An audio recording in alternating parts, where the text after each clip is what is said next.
there's a very strong energy, in a way gripping the planet at this time. And I think it's best described as the energy of fundamentalism.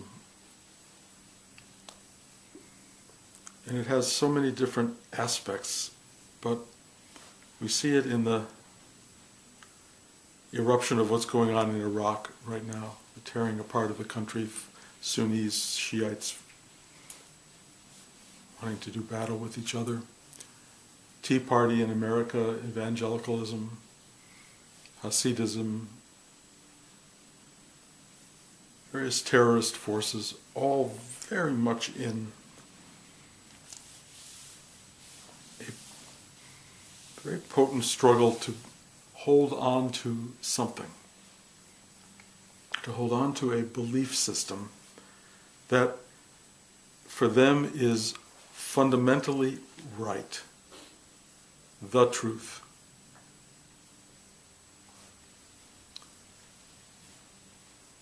And there is a danger to holding on to truth, because the truth is not a thing. It's not a codifiable, knowable, definable expression. It's something that is endlessly, if you will, being re-established, reborn, re-expressed, moment to moment. There is perhaps an underlying truth, but it is not something you can defend or fight to make others believe in. It's hard enough to believe in it yourself. The essence of fundamentalism is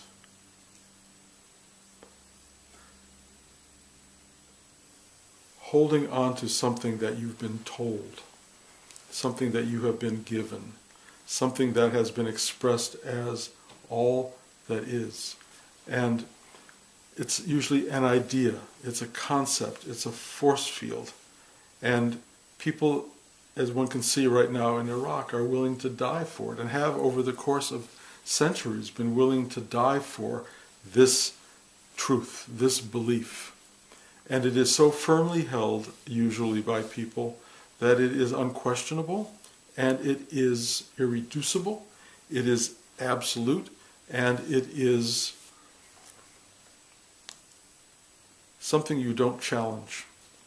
You don't look at it from many perspectives. You just say, this is what it is, and it's very hierarchical, and it's passed down to us through various priesthoods, if you will, people who get higher and higher, know more and more, and they pass on this truth, and you don't think about it, you don't examine it, you don't question it, you just live according to it.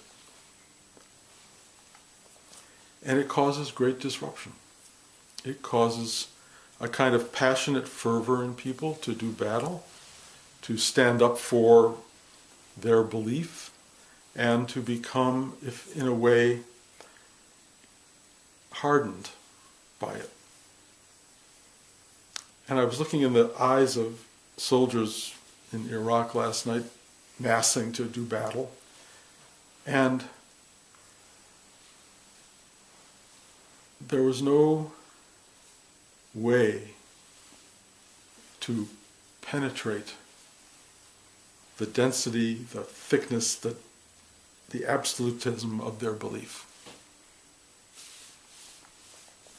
And this force is very much now playing in the world. And of course, anyone who studied history knows that this force has been available and replaying itself endlessly in history. This belief in an idea, this belief in a concept. And how does one arrive at a place in oneself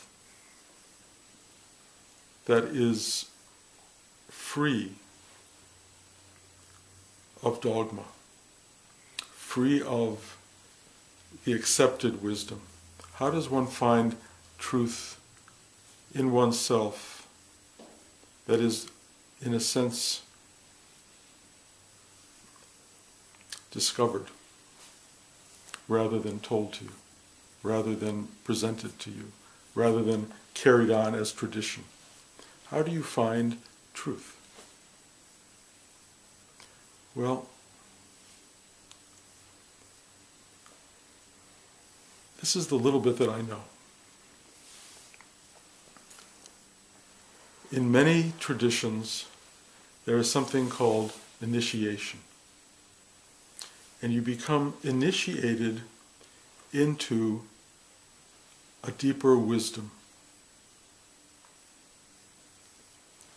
This initiation can be tribal, and there are definitely, certainly in the American Indian tradition, the Native American tradition, various forms of initiation that end up with you changing your name. The person who was given the collective wisdom is now brought into a place of personal wisdom. And it usually is through a process of something. It can be, in some cultures it was herbal and plant-based transformation, mushroom-based. In some places it was pain and endurance-based.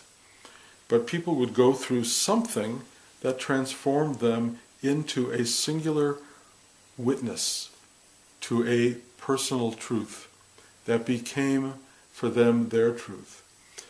Often they would find that in a society of people who had experienced this truth, that there was a collective vision of it. And each person was ennobled by their own individual relationship to it, and yet they were able to become part of a tribal awareness. And it was a wonderful way to begin to experience the world with a shared individual collective wisdom. But it was personally uncovered. It was not handed down. It was go there and find your name. Find who you are. There are many initiatory rites that have gone on in ancient societies. There are not so many now. You kind of look in American culture and you go, where do people get the ticket to individual awareness? And it's very hard to see it. It's very hard to see where this happens. In a certain sense, it's kind of misappropriated. It's getting wildly drunk at a college party. And you kind of lose your sense of self, but you lose it into a dissolution, into something that doesn't so much bring you wisdom, just a sense of release from your own tight mindset. The drug culture happened in America for a while, and that was kind of initiatory, and it created much of the culture that we're in right now. And a lot of people had their own private awakening, but with very little language for understanding what took place, because it was personal but not tribal. You ended up having a drug experience that said the world is not what it appears to be, it is something else altogether. But unless you could find the wisdom in that, and then you would usually look elsewhere, which would be like into Hinduism, Buddhism, cultures that had this wisdom, even your own. It could be Christian, it could be Judaic, and it could be Muslim. But within all of those cultures there are pockets of people who understood a certain truth, and the wisdom that you would look for, the language you would look for, would be within those cultures, or possibly a culture that the singular wisdom that seems to be at the core of all mystical experience, which is the same information, that you find in every religion. And Huxley wrote a book called The Perennial Philosophy. It's an amazing book which describes how the mystical experience is at the core of Christianity, at the core of Hinduism, Buddhism, Muslim teachings, Judaism. And if you study that, you begin to see the tribal truth of what we have in this initiation is universal. It's vast, it's beautiful, it's extraordinary. but you're on your own in most cultures today. You're on your own trying to put all this together, except for the various mystical schools that start to form around all of this, and the way it becomes commodified, becomes part of the culture. You now have yoga, which was a very powerful tool in India to bring people into higher consciousness, into this initiatory space. That consciousness, which was so remarkable, now you have hot yoga, you have exercise yoga, you have all of these ways of turning this into something that is quite corrosive in a way. It's not what it started out to be. It doesn't have the same intent. So it gets lost and becomes, in a sense, back into the realm of fundamentalism. This is the way you do yoga. This is the practice. This is the form. And that's all there is. And that's problematic, because what's wanted in all of this is a allowing of some deep wisdom to rise up and express itself in a culture that allows for people to sit and to emanate their truth and find how it intermingles with everyone else's truth, and find a kind of a very large and embracive context for all of the knowledge that we all bring into the environment, into the atmosphere. When you have satsang, when people sit together and share in this truth, it's so satisfying, it's so allowing, it's so comprehensive and understanding and individual and collective all at the same time. It's an extraordinary state of being, and I think the world has always been trying to allow this to emerge in some fundamental way, and certainly the rise of Buddhist teaching was a beginning of one of the expressions of that, where you try to take the idea of a very deep awakened being, and you try to help share that idea with a very large society. I believe Christ was trying to do that. I think all the great teachers have been trying to do that, and society can sustain it for so long, and then it kind of turns back into mental sort of manipulation of truth. And as soon as that happens, it becomes codified, it becomes locked into a certain kind of structure, it becomes hierarchical, and then there are problems. You don't trust your own teaching, you trust the teaching of the elders or the teaching of the high priests or whoever is running the temple at the time. What's happening right now, I think, in our culture is a bursting through of a higher consciousness. And there is an extraordinary reaction to that. And the reaction to that is the fundamentalist principle. For example, in a Muslim country, and I can't speak all that intelligently about it, but when I was in Tehran many years ago, and I went to, when I would go down the streets of the city with big movie theaters everywhere and women walking around in high heels and dresses, and there was no sense at all of the Sharia sort of law that suddenly came back with a vengeance to fight against the kind of freedom that people were experiencing. The same thing happened in Afghanistan, and it's happening in America. It's happening with the Tea Party idea of, less government, less control, less rules, except for their rules, the fundamental idea of us as individuals having the right to determine our own fate and future, but independent of larger governmental controls. There's something very interesting about that, because what that finally devolves into is endless egotism, I, running the show. And when the egotism runs the show, you end up in horrifically decentralized countries and environments where everyone's out for themselves. And anybody who's watched Somalia or places like that, or even what's happening in many ways in the Middle East right now, you see the beginning of people fighting for their idea, fighting for their truth, and losing, in a sense, the ability to embrace and encompass the whole. And it's very, very painful to watch that happening. So the counteractive to all that is, in a sense, what we're trying to do here, which is sit still go inside, feel yourself moving into this extraordinary opening that we have, for one reason or another, been initiated into, and to discover the simplicity, the vastness, the beauty, the extraordinary openness of just being present.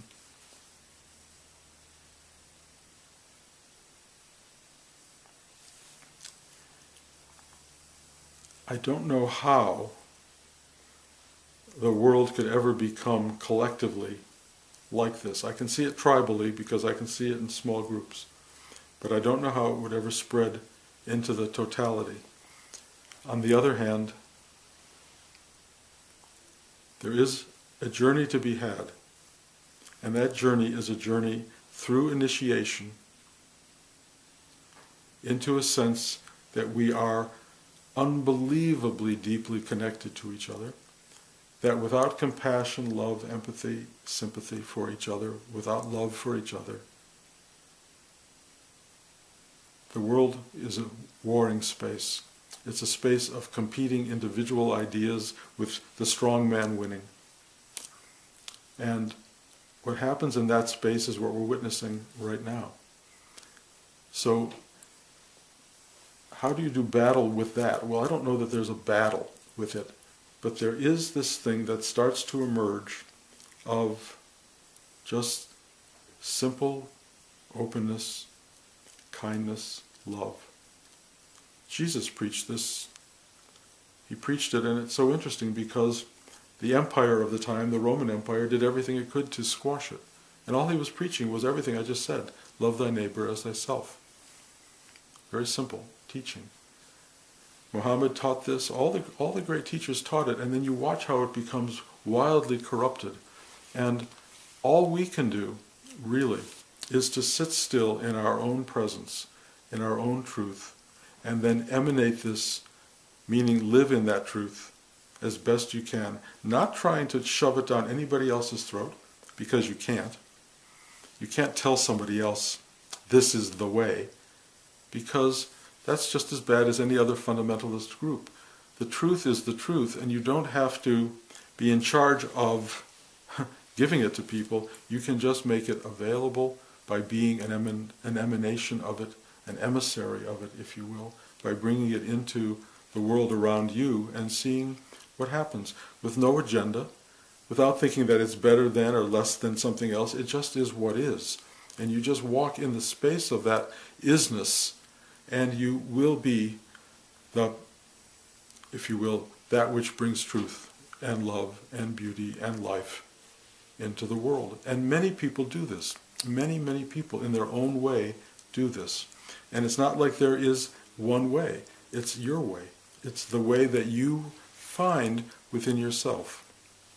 And one of the things that you learn in this process is that it's not given to you through the mind, it's given to you energetically. It almost bypasses the mind, because the mind wants to grab hold of it and turn it into a fundamental principle. That's where we get in trouble. We all, at heart, are these fundamentalists, because it's easy to think this is the truth and then never have to work with it again. But if you really stay open energetically, this comes into you in whatever form it's in that exact moment, because it's always changing. It comes at you, and you can't hold it with your mind, because the mind isn't the tool that works with energy. The mind gets in the way of energy. So you just let go of the mind as much as you can, and let this energy come into you, and you just open, and then you live in that space. Mind can play with it, mind can be there with it, but the mind can't own it. And if the mind tries to own it, you will find a corruption of this energy. You will start to hear from teachers, even in mystical traditions, who say, this is the way. And you have to be careful of that, because when someone says this is the way, it's really this is their way. It's not necessarily your way. Your way is this. Be open. Be available. Listen to your own inner voice. Not always your mind, which is an interpreter of your voice, but your own inner voice. And hear this deep space in you that says, basically yes or no, right or wrong. There's really a part of us that knows. It always knows. And if you get quiet enough, you hear it, you become immersed in it, and you find your way. You find your way. Not the way, and not their way. You find your way.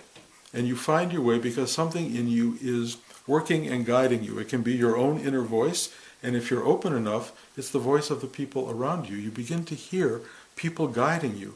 Not even necessarily teachers, but it can be anybody. It can be something a child says. It just goes, oh. And you get all of this information, all of this wisdom, all of this knowledge, and you find your way through life. And as you find your way through life, you will get to all the stages of life that have to do with knowing what you were doing here, why you were here, the wisdom of old age, if you will. You get to a place where you go, aha, aha. And you will kind of know that there's some stuff you will know for sure, some stuff you don't know, some stuff you may never know, but you become aware of the process of knowing, the process of being, the process of living. And we're all in it, every one of us. Is there a goal in all of this? Well, in my mind, the goal is be here. Or Ram Dass said, be here now. And that's been being said for centuries, of course. Be here now. That's probably the whole goal. And I talk about it a lot, and I think people are probably saying, okay, we got your message. But it really is a message that you have to keep getting because almost nobody is here now. Almost everybody is somewhere else. Somewhere else in time. You're in fear mode about the future. You're sort of dealing with stuff that didn't happen or should have happened in the past. You're in regret mode. You're in all these other places, but you're not here. The entry point to the wisdom that I'm talking about, into the initiation, is right here. You know, some of the Indian traditions use pain as a way of getting to that place because pain is so present.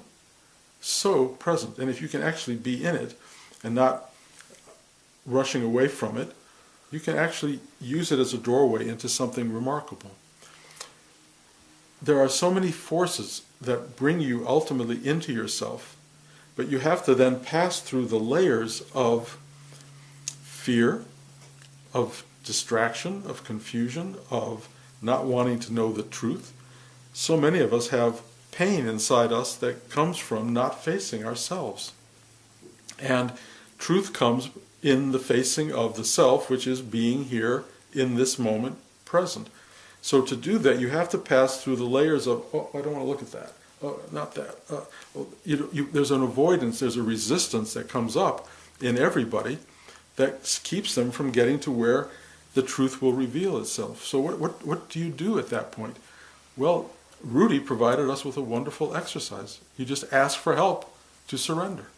You take in a deep breath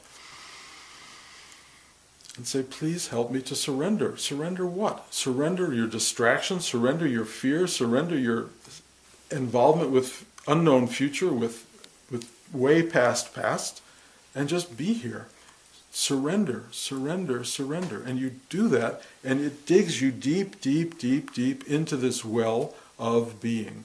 And the only place you arrive at in your spiritual practice is where you've always been, right here. And when you get there, you realize, one, that yes, you've always been there, and that two, you've avoided really being there for your entire life. And you've been distracted by all sorts of things. And one of the things that most distracts people is a fundamental belief in something outside. That everything you're looking for will come when you die. That's a big fundamentalist belief system. And that really keeps people from going in here, because what you're looking for is not here. It's to die as a martyr, to die, and go to heaven. There's all these things about future, and life is just something you suffer through. And what I'm saying, and what many mystics basically say, is no. This is all there is. Who knows about life after death? Who knows about any virgins that you'll get if you die in a certain way. Who knows that stuff? Why would you live in belief in something somebody tells you when truth is right here? Right here. It's so much easier to listen to other people's belief systems than to find your own truth. But if you take a breath and you ask inside for help to surrender, to let go of all the noise, of all the instruction, of all other people's telling you how it is, and just find out how it is for you. And that's the journey. And that's the journey we are all on. And either you are going on that journey consciously, or you are avoiding that journey. And the difference between most people in this world are those who have gone on the journey and those who have not. And it's fascinating. I'm meeting so many people who are on that journey and they don't even know they're on the journey. They are just not accepting the outside fundamental ideas of the world. They are finding their own truth. And they're doing it in their own way. And I'm so impressed by that. Even if they don't have our language, the Buddhist, Hindu, spiritual language. I don't mean to limit it to those either, because it's certainly within all the other religions as well. But people who are not finding that language are finding this truth anyway. So the world is very dynamically involved right now. There's a lot going on. We're privy to it all because of the media. We get to watch all this stuff swirling around us. And in the noise of that, the cacophony of that, it's hard to find yourself and your truth. But if anything, it's more important now than ever. Because you need to find out how to live your life in the midst of all of the distraction and confusion and media sort of manipulation of our minds. How do you find your silence, your inner being? How do you get there? That's what this is about. Sit still every day for half an hour and find it. Even if you sit still and you do nothing but look at the craziness of your mind, that's more important than never looking at the craziness of your mind. That's a mistake. Look at what's going on, look at the noise, and then ask who's looking.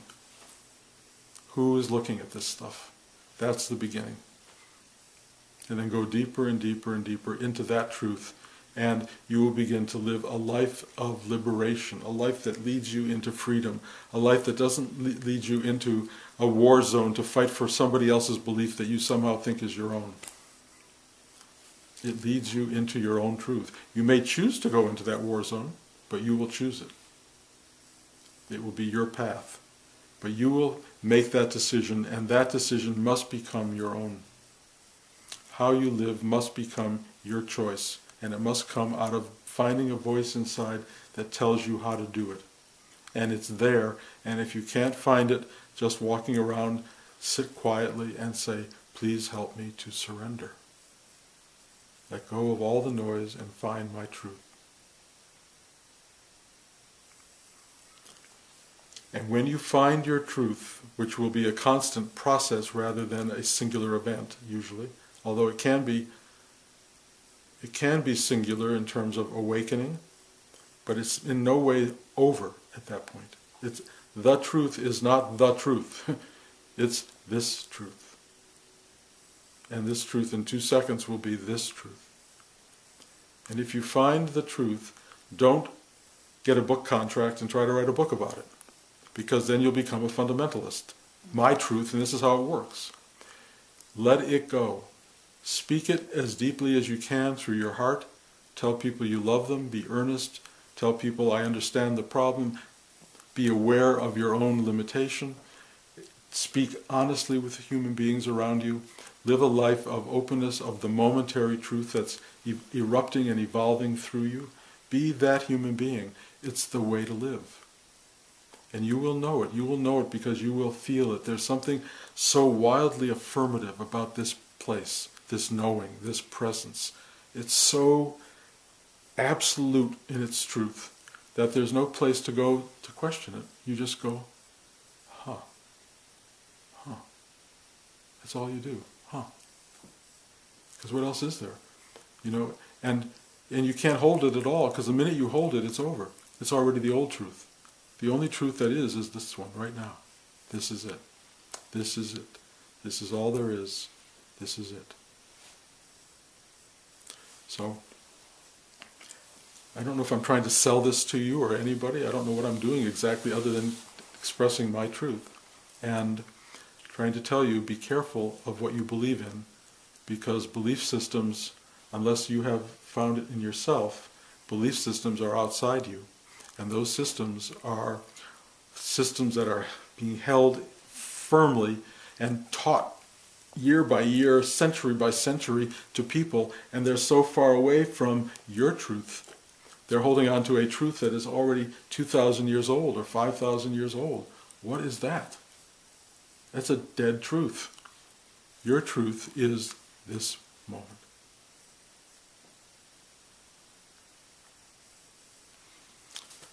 Any questions?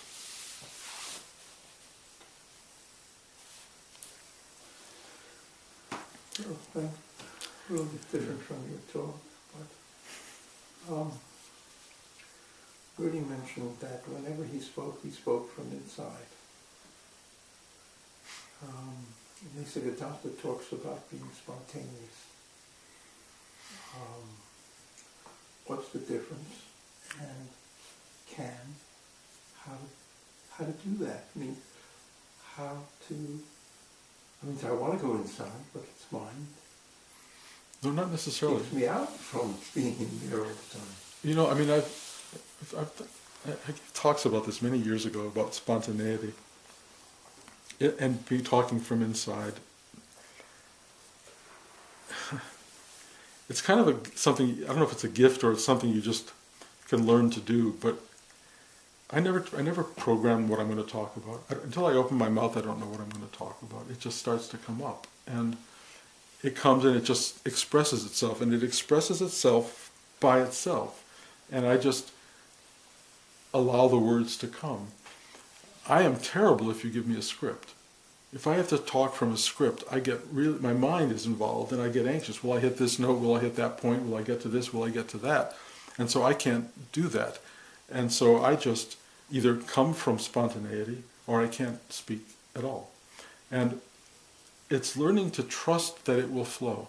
Learning to trust that this thing you're feeling inside you will express itself. It will express itself because you're not interpreting it with your own mental processes. You are just being yourself. You're just talking the truth of the moment. And it really has clarity usually. It has some wisdom in it. It's smarter than Bruce, I know that.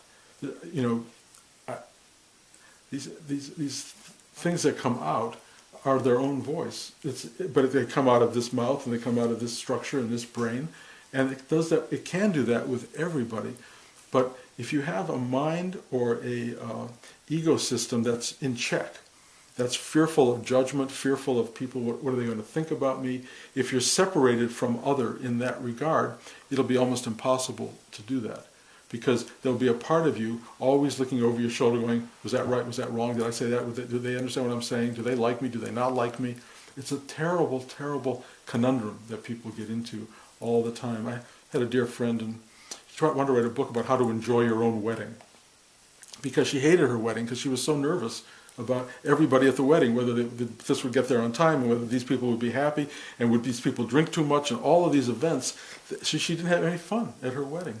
You can't, if you separate yourself from yourself and try to make that separated self in charge, it's going to cause you grief and sadness and difficulty and pain. That's usually what it does, because you're not present. You're disjointed, you're disconnected from the moment. If you live disconnected from the moment, you can't be spontaneous. Spontaneity is being right here and speaking the truth of the moment, whatever that may be, and not having a part of you that's sitting back and trying to say, what do they think about what I'm saying? Am I saying it right? Is it this? The minute you have that, you're no longer there. You're in trouble. You're just in trouble. And a lot of people do that, or they get very scripted. This is it. And a lot of people will sometimes say things spontaneously, but they're not from being and presence, they're from the mind. If you're just having the mind talk, you can get yourself in big trouble. I mean, you watch the news all the time, during the presidential elections, and all these people say something that is so off the wall, that it comes out of their mind, and it's exposing and it's dramatizing and it's wrong. I mean, it's for them. It's destructive. So then politicians get very scripted because they can't dare say the wrong thing. They can't talk from their mind, and they're afraid to talk from their heart. And so you end up having people who are line by line memorized in a way, and you see that in politics, and you go, how can I vote for this person?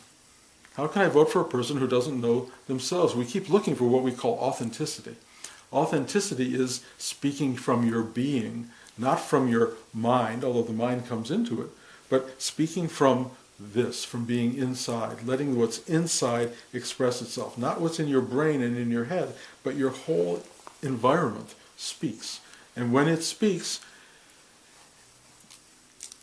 if you go deep enough, it speaks a kind of universality and a certain kind of truth, and it really does register. And if you're looking at people not getting it, then you're probably coming from your brain, probably coming from your head, which is not the place usually to try to make truth available. Does that make sense at all?